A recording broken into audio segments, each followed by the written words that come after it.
17 বছর ভোট দিতে পারেনি, তাই মানুষ দ্রুত নির্বাচন চায়। ভোট দিতে উন্মুখ হয়ে আছে তারা, এমন মন্তব্য করেছেন বিএনপি চেয়ারপারসনের উপদেষ্টা আব্দুস সালাম। মাদক ও সন্ত্রাসমুক্ত সমাজ গড়তে দল মত নির্বিশেষে সবাইকে এগিয়ে আসার আহ্বান জানান তিনি। সকালে রাজধানীর মোহাম্মদপুরে মাদক, সন্ত্রাস, দুর্নীতি ও কিশোর গ্যাং প্রতিরোধে ইমাম সমাজের ভূমিকার শীর্ষক কর্মশালায় তিনি এসব কথা বলেন। সবার ঐক্যবদ্ধ প্রয়াসে কিশোর গ্যাং রোধ করা সম্ভব বলেও জানান তিনি।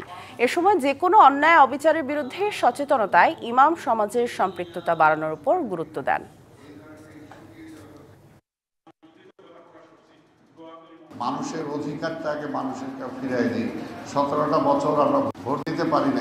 একদিন যদি কয়েক লক্ষ খালি মোহাম্মদপুর এই ছাত্র ছাত্রী যত কিছু মানুষ আছে, শিক্ষকরা খালি একদিন এই মাথা থেকে ওই মাথা যাইতে পারি, যে কোনো মাদক সেবীর জায়গা মোহাম্মদপুর